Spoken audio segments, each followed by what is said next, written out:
Bon vendredi et bienvenue sur Friday Night Sports Machine, une émission bien remplie aujourd'hui. Vers la fin de l'émission, nous allons rejoindre un docteur en psychologie du sport que vous connaissez du Réseau des sports, Sylvain Guimont, en marge de la réouverture des gyms aujourd'hui le 26 mars. C'est une nouvelle qui fait du bien à beaucoup de gens. Donc, nous allons parler de l'incidence de l'activité physique dans nos vies avec le docteur Sylvain Guimont. Également, nous allons faire la revue de la semaine du Canadien. Une autre semaine pleine de rebondissements, même s'il n'y a pas eu de match. Beaucoup de choses de ce côté. On va parler également un petit peu de la NFL. Mais tout d'abord, en studio avec nous, elle est fondatrice du mouvement Femmes de hockey. Elle est aussi en charge du marketing et des communications de la Ligue Midget 3 de hockey. Une femme passionnée de hockey. Je vous présente Isabelle Etier. Bonjour Isabelle. Ça va bien? Ça va bien, toi? Oui, ça va très bien, merci. T'as un beau sourire. Est-ce que c'est à cause du hockey? Ben non, c'est un peu moins de hockey. Il y en a, là, mais ça, on aime les Canadiens. Présentement, on est un petit peu comme sur notre fin. Oui, ben c'est ça. Depuis un certain temps déjà. Tu es fondatrice en charge du mouvement Femmes de hockey. Depuis quand et comment cette idée-là t'est venue? Ben, ça fait que 9 mois que c'est en place. Dans le fond, Femmes de hockey, c'est une plateforme qui met en valeur les femmes dans le hockey. Oui. Mais toutes les femmes. Fait que, on parle de la maman, la joueuse, l'entraîneur, la sœur. C'est vraiment de démontrer l'importance de la place des femmes dans le hockey. Et on parle aussi de hockey autrement. Tout l'aspect humain. Tu sais, le hockey avec un grand H que j'aime dire. Que sur Femmes de hockey, ben, il y a des podcasts, discussions d'Arena.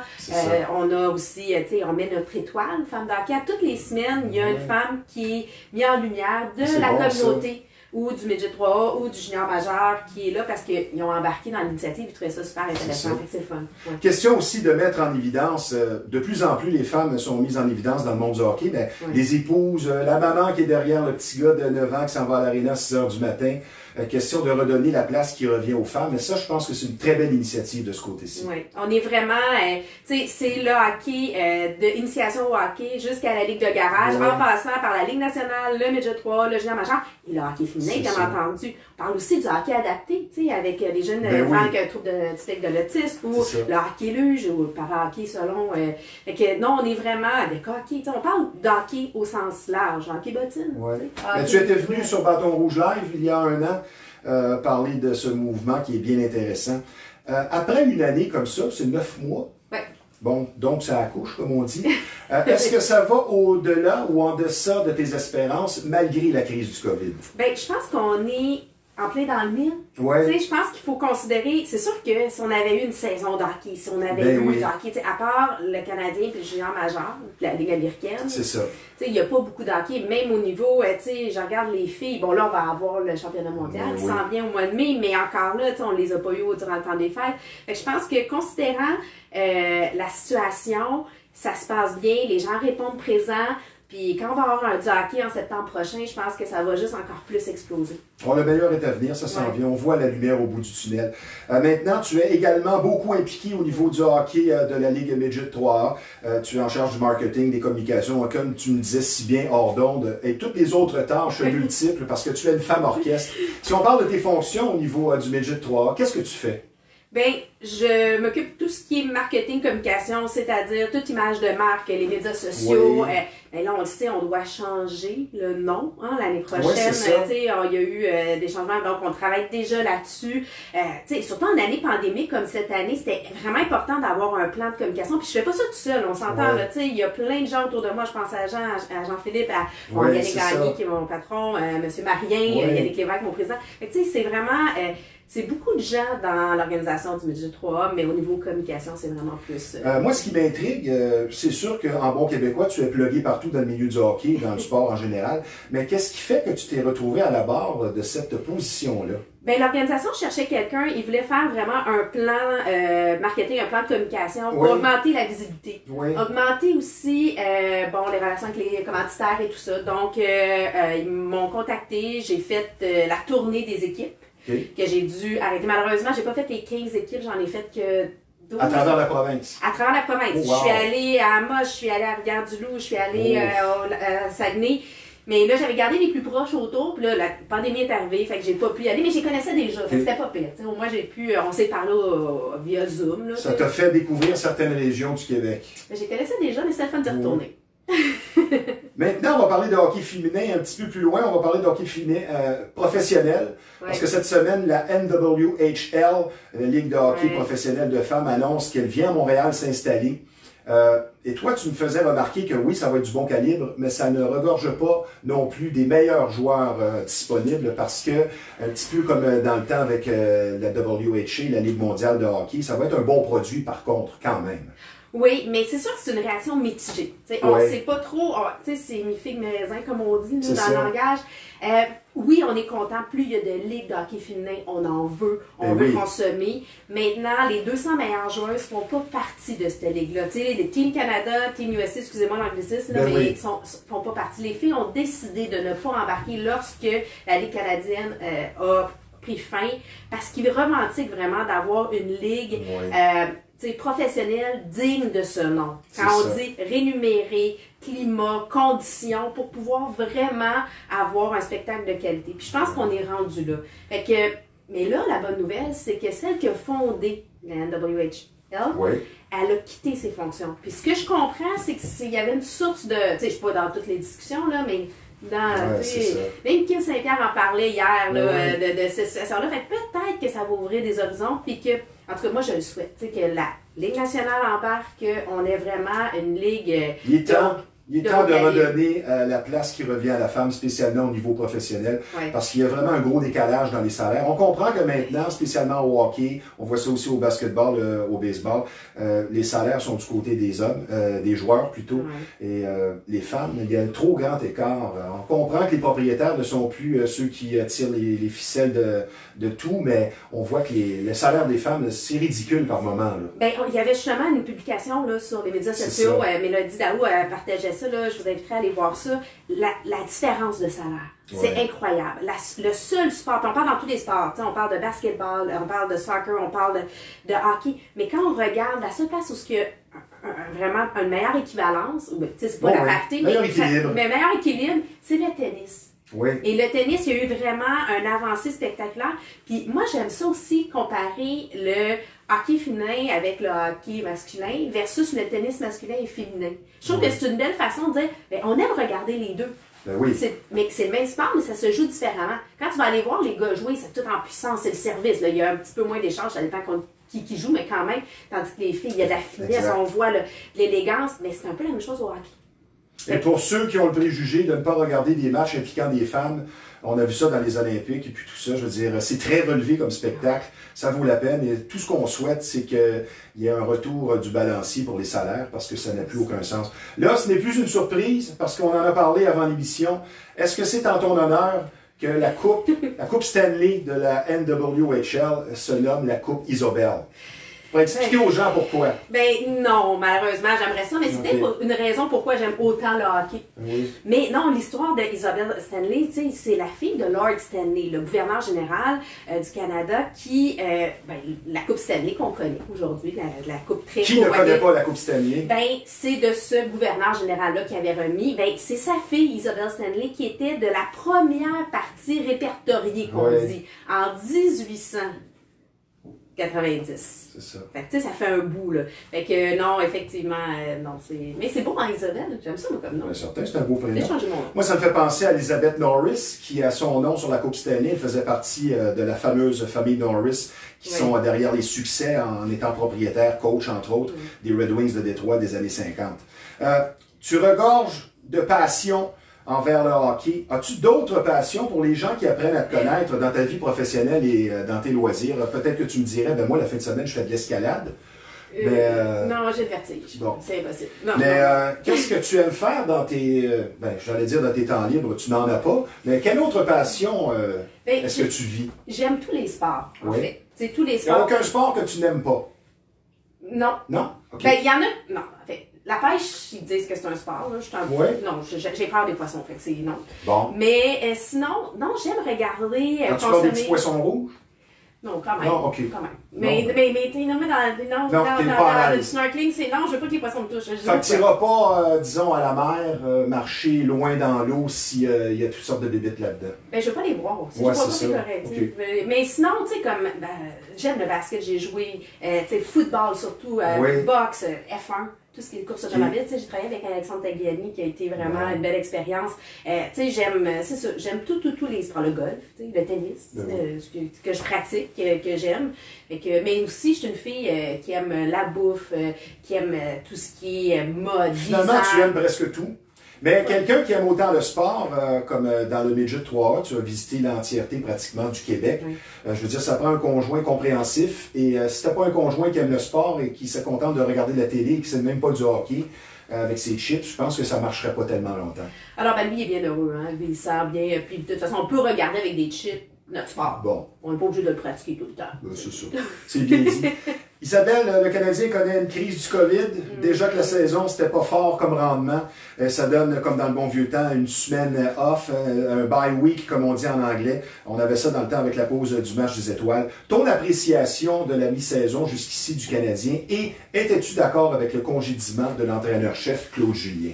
Bien, pour répondre à ta question, pour Claude Julien, oui, j'étais d'accord. À la base, je n'étais pas une grande admiratrice. En fait, je respecte énormément le travail de Claude Julien, mais c'est pas mon style de coach. Dépassé? Ben, juste de dire dépassé, juste pas mon style. Vous voyez mon énergie, moi je suis plus un petit peu plus active. La communication avant toute chose. Fait qu'un Dominique Ducharme, pour moi, répond plus à mon genre de personnalité. Je pense qu'avec les jeunes, c'est important aussi de leur parler, d'amener une approche Burroughs aussi. Je pense qu'on avait besoin de ce renouveau-là. Fait que je suis très, très, très en accord avec cette décision-là. Je dirais même, je suis en accord aussi avec la décision pour le coach et gardien de but. Oui, aussi. Ça, tu m'en avais pas parlé, c'est bien.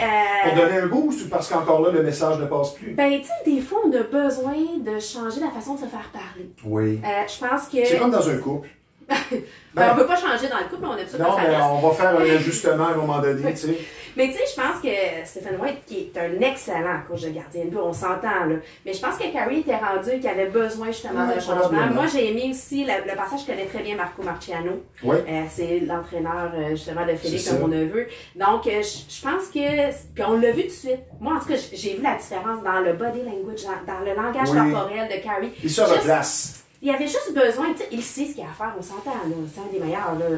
Mais d'avoir, c'est ça, un changement de communication dans la façon, puis là, ben aussi avec le nouveau. Je pense que ça là, si on rallonge, disons, la saison d'une semaine, le Canadien va connaître une période d'adversité comme jamais avant en côté historique, parce que c'est 25 matchs en 42 jours qui nous attendent. Ça va être très exigeant. Puis il faut dire aussi qu'au départ, de faire 56 matchs dans un calendrier si compressé, c'était très audacieux, voire irréaliste. Un commentaire sur la fin de saison, selon toi, la deuxième partie de la saison. Qu'est-ce que tu vois, toi? Bien, c'est sûr qu'il va falloir être plus constant. On s'entend la première partie de saison. On a une saison en dents de scie. C'est ça. Je pense que là, il va falloir jouer 60 minutes. Oui. Pas commencer tranquillement à finir en canon ou vice-versa. Je pense que c'est ce qui a vraiment été fait depuis le début de la saison. Non, au début de saison, on était quand même assez en énergie, mais là, c'était dans les que ça se passait moins bien.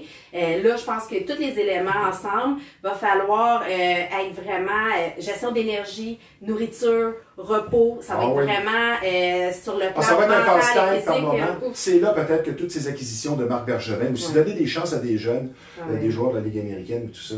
Puis pour les transactions, ça va être difficile. Il ne faut pas s'attendre à des transactions avec d'autres divisions parce que le 14 jours de quarantaine vient faire perdre tes jambes. Moi, j'ai bien hâte de voir mardi, si jamais on joue, de voir le rendement du Canadien parce que la plupart des équipes qui ont connu une crise du COVID sont revenues en force, ce qui peut sembler bizarre.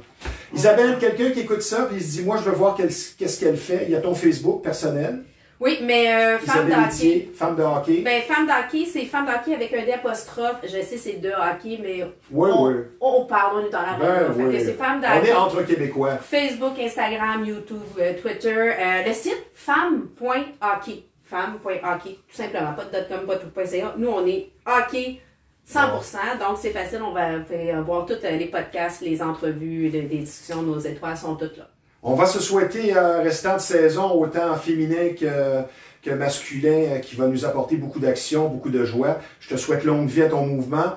On va se revoir, c'est bien certain. Ça a été très intéressant. Je suis bien certain que les gens qui ont regardé ça ont appris à te connaître un peu plus et constatent jusqu'à quel point tu es une personne très passionnée de hockey. Et même, je t'en félicite, c'est bien le fun, ça. Merci. Alors, bonne fin d'après-midi. Merci d'avoir été des nôtres, Isabelle. Ça fait plaisir.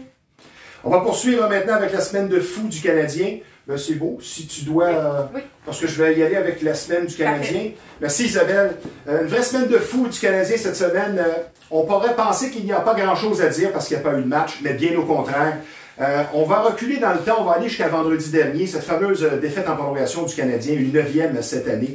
Le rendement du CH finit par inspirer des 100 commentaires et j'ai bien apprécié le commentaire de Danny Dubé qui était selon moi exact et à point, qui a dit après ce match que ça devient mentalement pesant pour le Canadien de Montréal.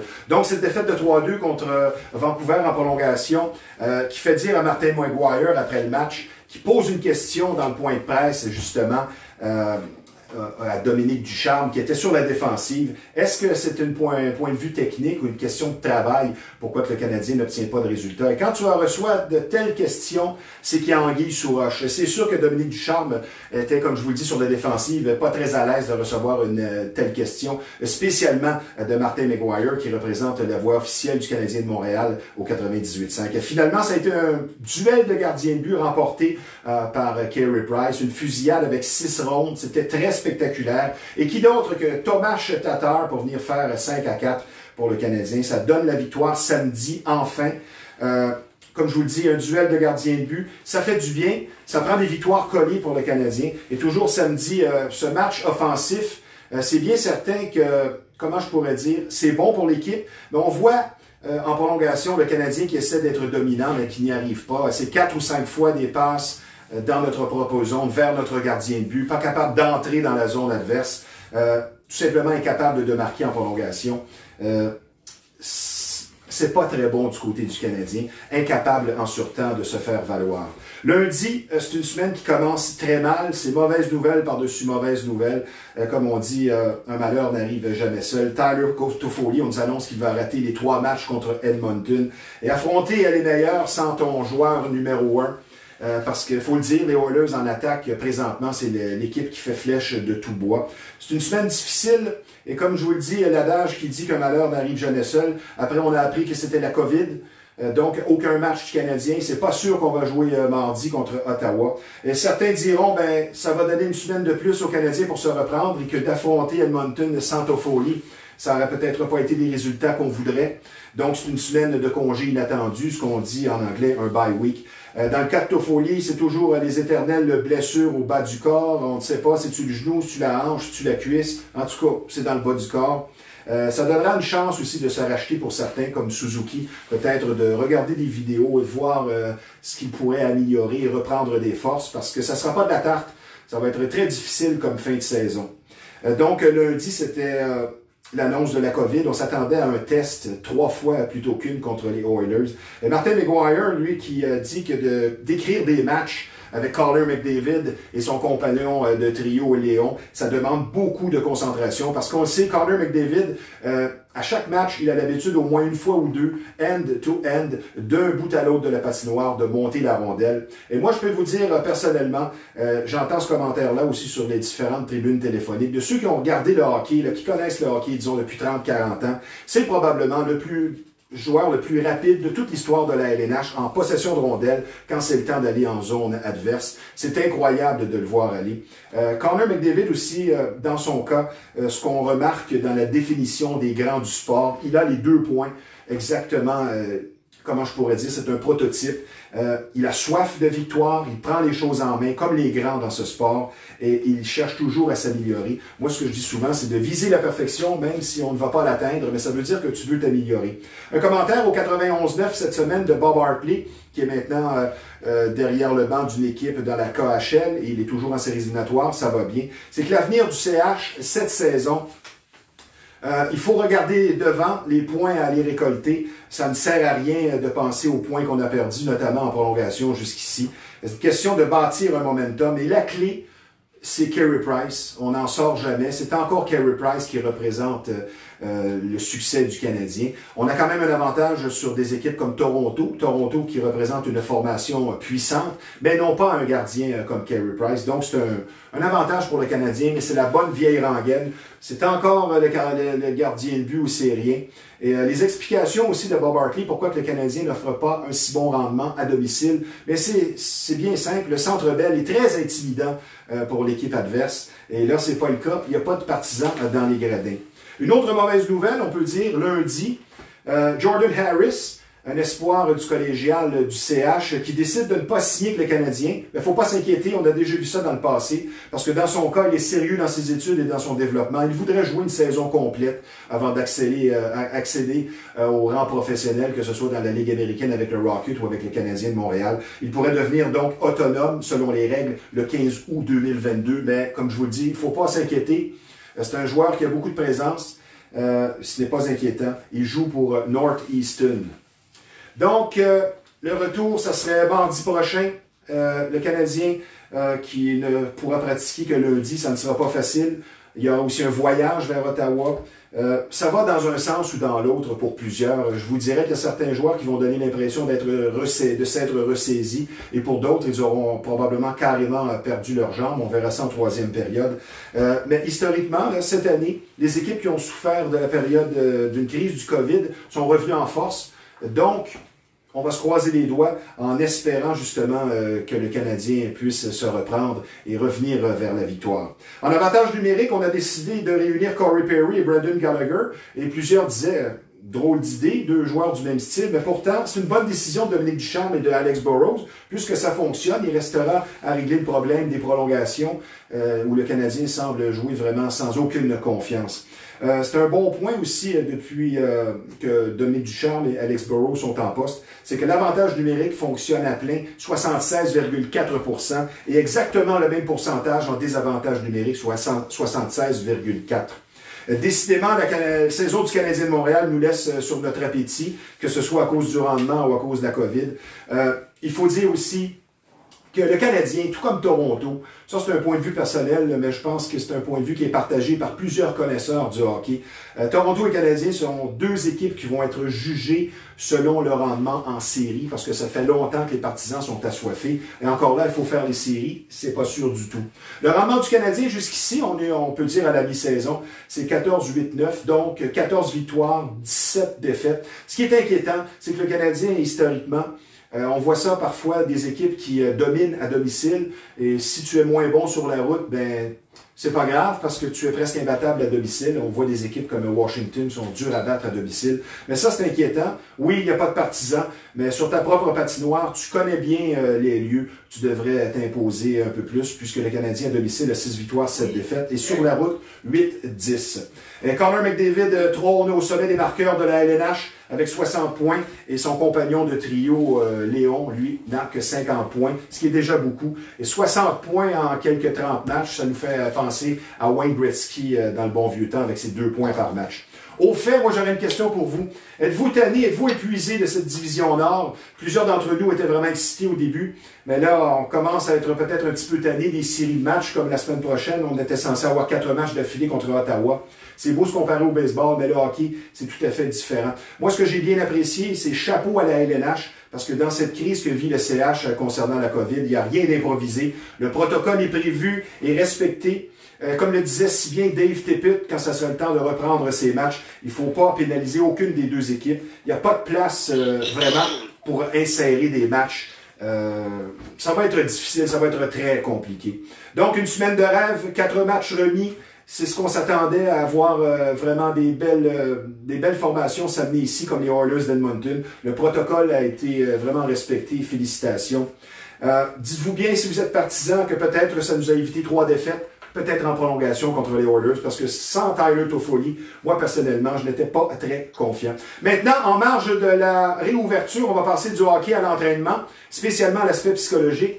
Justement, aujourd'hui, le 26 mars, c'est la réouverture des différents gyms. Ça va être une belle, très bonne nouvelle pour plusieurs, dont moi, parce qu'aller faire de l'exercice un petit peu en gym, ça va faire du bien. Nous allons rejoindre par voie téléphonique docteur en psychologie du sport du Réseau des sports, Sylvain Guimont. Bonjour Sylvain. Bonjour, ça va bien? Ça va bien, toi? Excellent, oui. Ma première question, mon cher Sylvain, aurais-tu un conseil à donner aux gens qui sont impatients, qui vont retourner aux différents gyms, peut-être pour ne pas tomber rapidement dans la performance et éviter ainsi des blessures? La première chose, c'est que oui, on a tous hâte de se remettre à revivre de façon dite un peu plus normale. Mais il faut être prudent, justement, de pas sauter et de prendre des bouchées doubles pour pas justement se blesser. Donc, y aller progressivement, de profiter du moment présent, d'être là dans votre plaisir, de voir des gens, de se remettre à une vie un peu plus normale, puis de le faire dans une atmosphère de détente, même si on est en train de s'entraîner.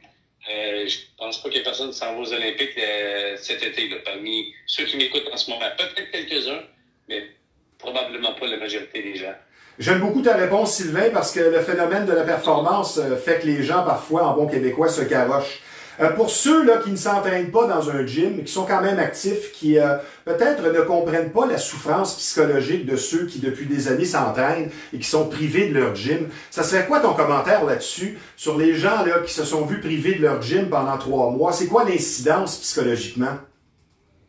Mais il faut comprendre que l'activité physique, si on pouvait mettre ça dans une bouteille comme bienfait que ça fait pour la santé, ce serait probablement la bouteille la plus grosse de médicaments qui existe sur la planète.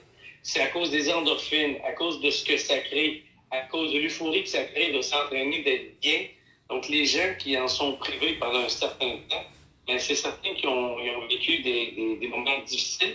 De d'autres façons, s'entraîner, pas juste des gyms, on peut le faire chez soi, on peut aller marcher, on peut s'acheter un chien même pour marcher, parce que là, il faut maintenant avoir un chien si on veut marcher plus tard qu'à l'époque à 8h30, là, c'est rendu 9h30. Tout ça pour dire que les gens, lorsqu'ils font de l'activité physique, on le ressent le bienfait que ça fait et que c'est pas à négliger, au contraire. C'est sérieux l'activité physique. Ça fait beaucoup de bien. Ben, je suis bien d'accord avec toi. Puis dernièrement, nous avions un entraîneur ici en studio pour parler de l'importance de l'activité physique. Est-ce que tu dirais que sans activité physique, une personne pourrait quand même arriver à avoir un certain équilibre psychologique ou c'est un must? C'est un must. Il faut au moins bouger. Je suis pas en train de dire que ça prend de la performance, mais il faut que les gens soient un peu actifs pour justement se garder sain d'esprit. Ça fait du bien de juste prendre une marche, de sortir, de s'activer. Et comme je viens de dire, c'est pas nécessairement dans la performance, mais de prendre un temps pour soi. Juste le temps qu'on prend pour soi, déjà, c'est un grand bien qu'on se fait soi-même. Toi, personnellement, Sylvain, est-ce que tu fréquentes un gym? J'ai un super gym ici, assez incroyable. J'ai eu des gyms à moi. J'ai aimé ça, mais aujourd'hui, de sortir, aller à l'extérieur pour le faire, j'ai déjà pas assez de temps, mais j'ai un gym assez hallucinant ici, chez moi, avec une piscine intérieure. Je suis vraiment choyé. J'ai pas de défaite si je bouge pas, c'est de ma faute, pas de la faute des installations, parce que j'ai des installations assez exceptionnelles. On dit la belle vie, la misère des gens riches et célèbres. J'aurais une question pour toi concernant les joueurs du Canadien, parce que là, ils sont isolés en pleine crise du COVID, peu d'entraînement, ils vont perdre, veut pas, leur rythme. En anglais, on dit game shape. Psychologiquement, dans l'approche du jeu, jusqu'à quel point ça va être difficile après une semaine vraiment bizarre de reprendre le collier contre des équipes qui, justement, elles, ont continué à performer. Tu sais, hier, j'ai écouté cette semaine Marc Bergevin qui expliquait la situation. Et je peux te dire que j'ai été vraiment impressionné par sa façon de dealer avec cette crise-là en ce moment. C'est vraiment pas facile. Les questions qu'ils nous ont posées. Marc marchait sur une glace mince parce que il y a plein de choses là-dedans qui ne peuvent pas être dites. Ça doit rester confidentiel. C'est un peu compliqué. Et je l'ai trouvé vraiment exceptionnel, la façon dont il a dealé cette crise-là. Et il a dit quelque chose que je suis tellement d'accord avec lui. Dans cette période-là, oui, c'est difficile, les joueurs sont arrêtés pour la game shape, etc. Mais moi, je connais aucun joueur de hockey de la Ligue nationale qui a pas mal en quelque part. Ça n'existe pas. Tous les joueurs jouent toute la saison avec des petits bobos à gauche, à droite, et ils vont jouer sur certaines blessures. Pas des blessures majeures, mais des blessures quand même à un certain inconfort. Et ce que Marc a mentionné hier, c'est ça va donner le temps à ces petites blessures-là de guérir, puis on va revenir. On va peut-être avoir perdu une partie de la game shape, mais ça revient vite. Mais au-delà de ça, c'est qu'on va permettre à chaque joueur de récupérer de certains types de blessures. Donc, j'ai trouvé son commentaire excessivement intelligent et vraiment d'à propos à ce moment-là. Donc, je lève mon chapeau à Marc Bergevin en ce moment. Ben, je suis bien d'accord avec toi. J'ai aimé sa réaction. Il est resté calme, comme un bon leader doit le faire dans de telles situations. Merci Sylvain de ta présence à l'émission, toujours très intéressant. Mais j'ai bien hâte de te rencontrer en personne. Il me semble que ça me manque là, de te voir. Moi aussi, j'ai bien hâte de te revoir. OK, Sylvain, bonne fin de journée. OK, merci, à bientôt. Nous allons maintenant parler de football. Nous allons patiner un peu, il s'est passé toutes sortes de choses. Et nous avons en studio quelqu'un avec nous, un receveur de passe régisseur. Et jusqu'ici, sa fiche est très bonne. Il a encore bien fait. Encore une fois, premier et les buts. Je vais vous parler justement de football de la NFL, mais cette fois, pas pour les bonnes raisons. Je vais vous parler d'un pauvre type. Un homme qui n'en est pas un vraiment, et c'est très mauvais pour l'image du sport professionnel et spécialement pour l'image de la NFL. Le fameux Deshaun Watson, le quart arrière des Texans de Houston. Jusqu'à présent, la dernière fois que j'ai vérifié, il y avait 22 plaintes contre lui.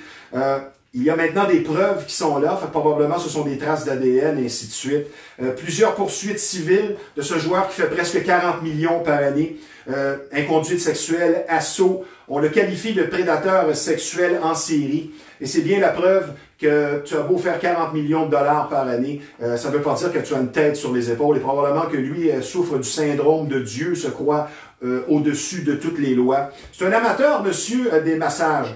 Ce qu'il fait, en plus de l'intimidation, les menaces à peine voilées, il est exhibitionniste. Il se présente dans des salons de massage sérieux, parce que c'est pas tous les maçons, les salons de massothérapie qui offrent des services de prostitution, ça c'est un préjugé. Mais lui exige, une fois qu'il est dans une pièce fermée avec la professionnelle, il exige des faveurs sexuelles. On semble dire dans l'entourage que c'est l'argent qui lui a monté à la tête. Ce qui est très inquiétant, il a eu une rencontre très sérieuse avec son agent à ce sujet, et après sa rencontre, il a poursuivi dans la même veine, encore faire des agressions sexuelles. C'est vraiment triste de voir un tel joueur perdre la tête, et je ne pense pas qu'on va le revoir dans la NFL, parce qu'on a mis, je pense, 2 ou 3 ans à reprendre Michael Vick, qui lui organisait des combats de chiens illégaux. Mais là, autant de cas d'inconduite, et probablement qu'il y aura d'autres choses plus graves qui viendront. Je ne pense pas qu'on va le revoir dans la NFL. Et dites-vous bien que c'est pareil pour le cambriolage. Si vous êtes capable de relier quelqu'un, disons, sur 10 ou 20 cas, c'est qu'en réalité, il y en a 70 ou 80 et que ça fait longtemps que ce comportement-là perdure.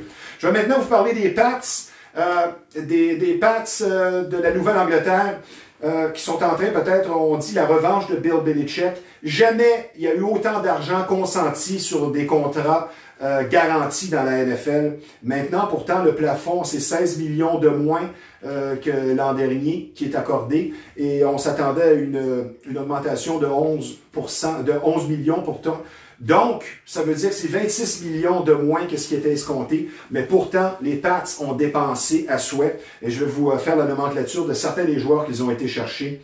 Ils ont été chercher le chasseur de quart Matt Judon des Ravens de Baltimore. On lui a consenti 54 millions sur 4 ans. Il est né à Baton Rouge, en Louisiane, justement. On a été chercher 2 ailiers rapprochés. Un des Titans de Tennessee. On lui donne 50 millions.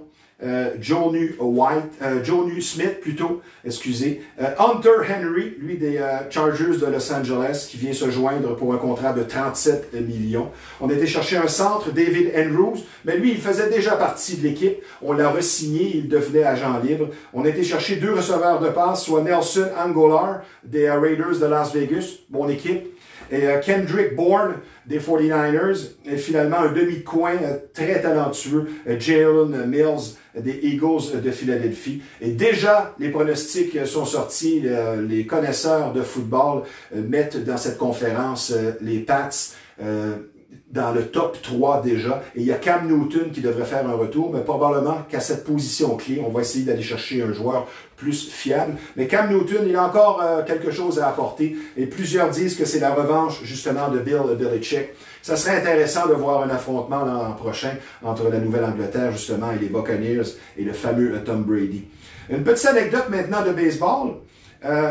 Pour remercier tous les gens, tous les partisans de la région de Chicago. John Lester a posé un beau geste. C'est un lanceur des Cubs. Il fait 20 millions par année. On voit ça dans le sport professionnel. C'est ce qui caractérise les grands de ce sport, des plusieurs différents sports. La reconnaissance, la gratitude. Il a fréquenté 4 bars pendant un après-midi. Il a payé la traite à tout le monde qu'il voyait, spécialement à ceux qui arboraient une casquette ou un chandail des Cubs. Il a dépensé 5 000 $ américains. Dans le fond, c'est pas tant que ça quand tu fais 20 millions par année. Il a même donné au même endroit 1 600 $ de titres. Moi, je trouve que c'est une belle initiative d'un joueur pour justement remercier les partisans et d'être près d'eux. Maintenant, dans le dossier des expos, il y a un point de presse cette semaine de François Legault. Moi, je pense personnellement, il en a parlé, François Legault, il se dit ouvert à donner des fonds publics pour les expos, mais ce n'est pas le temps d'en jaser, spécialement en pleine crise du COVID. Pas un traître mot, aucune considération de la part de notre premier ministre pour les tenanciers, les propriétaires de bars, de restaurants. Donc, les expos, est-ce vraiment le temps de parler des demandes et des inquiétudes d'un milliardaire qui voudrait peut-être s'installer ici avec son équipe? Ça, c'est pas sûr, pendant que plusieurs crèvent de faim carrément. Il y a plusieurs mauvais souvenirs aussi. Je veux dire, quand on parle d'une concession des ligues majeures de baseball, le stade olympique, qui est toujours présent, on a payé pendant longtemps pour le stade olympique qui finalement ne sert plus à rien, il est complètement vétuste. Le centre Vidéotron, malgré des presque promesses de la Ligue nationale de hockey qui n'ont pas servi. Ça a coûté 180 millions de fonds publics. C'est une mauvaise expérience finalement parce que le centre Vidéotron, c'était vraiment pour le hockey des Nordiques et il n'y en a pas des Nordiques. Et là, ça fait quoi? Ça fait bien une dizaine d'années. Une autre question qui est posée aussi, c'est que si le baseball revient à Montréal, disons moitié de match ici, moitié de match à Tampa, si on fait les séries, on joue les matchs où? C'est une question qui a été relevée. Et l'aide financière demandée au provincial, est-ce que finalement ça va nous nuire? Parce qu'il y aura plusieurs gens, plusieurs personnes qui vont s'insurgir contre ça, qui vont dire non, moi je suis pas d'accord et ça va les faire sortir du dossier. C'est sûr qu'un retour de Denis Coderre à la barre de la ville, à la mairie, sera un appui important parce que historiquement, on le sait, lui, il est vraiment pro-expo. Mais au début, dans le plan de Bronfman, ce n'était pas là vraiment. C'est venu en cours de route, cette demande de fonds. C'est très intriguant, mais le plan devrait être plus rassembleur et précis parce que c'est notre souhait collectif de revoir les expos. Maintenant, un mot sur Tim Peel, cette semaine, qui a perdu sa job en bon français. Il était censé prendre sa retraite à la fin de la saison. Mais c'est un secret de polichinelle. Vous le savez, dans le monde du hockey, même dans le monde du sport professionnel, un peu partout, quand un arbitre a une dent contre toi, soit qu'il tente d'égaliser les pénalités ou carrément il va t'en donner 2-3 en ligne. On a vu Piquet Souban souvent qui était trop verbal, Sidney Crosby, Wayne Gretzky dans le temps, trop verbal avec les arbitres et ça se revire contre lui. C'est une loi non écrite, c'est dans la culture du hockey. L'arbitrage aussi de la LNH, c'est selon le temps qu'il reste. On le voit dans les prolongations, spécialement en séries éliminatoires. On peut jouer 3 prolongations, on s'arrache presque la tête et il n'y aura pas de pénalité. On laisse les joueurs jouer, comme on dit. C'est zéro constance depuis très longtemps, depuis toujours dans la LNH. Le système à 2 arbitres est maintenant remis en question. L'arbitrage de la LNH est trop souvent un sujet de conversation. C'est pas tellement bon. Et la morale de cette histoire, c'est que l'ego de l'arbitre, s'il ne t'aime pas, tu vas l'avoir en pleine face, tu vas le savoir, ça sera pas long, mais l'arbitre est humain. L'arbitrage de la LNH, c'est carrément le pire de tout le sport professionnel. On serait peut-être temps d'avoir de l'arbitrage électronique, mais ça s'en vient. C'est sûr que ça va arriver. Pour vous dire comment l'arbitrage de la LNH peut évoluer, c'est le seul sport qui tolère encore les bagarres. Tu peux te taper sur la gueule, puis finalement, ça donne quoi? Tu vas pogner 5 minutes. Quel exemple que ça donne tout ça, disons, pour la jeunesse? On voit bien que c'est l'âge de pierre du sport professionnel, la LNH. Le commentaire, justement, par rapport à l'arbitrage du hockey, de Pierre Rinfret cette semaine au 91.9, qui dit que il y a seulement la lutte où l'arbitrage, on est sûr des résultats, même à l'avance. Moi, je l'ai bien aimé celle-là. Je vais terminer avec un ou deux communiqués sur le hockey. Vous allez bien aimer. Il y a eu un sondage de la LNH cette semaine sur les meilleurs ailiers présentement dans la Ligue. Diverses personnes à l'interne ont été consultées pour qualifier qui sont les 10 meilleurs ailiers. En 10e position des Hurricanes, Safechnikov.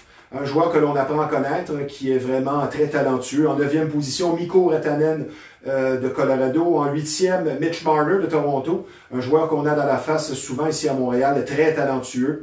Un joueur détesté en 7e position, Brad Marchand. 6e, Mark Stone, qu'on aurait pu avoir à Montréal.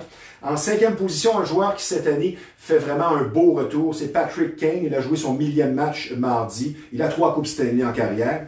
En 4e position, bien évidemment, Alex Ovechkin, qui fait flèche de tout bois année après année.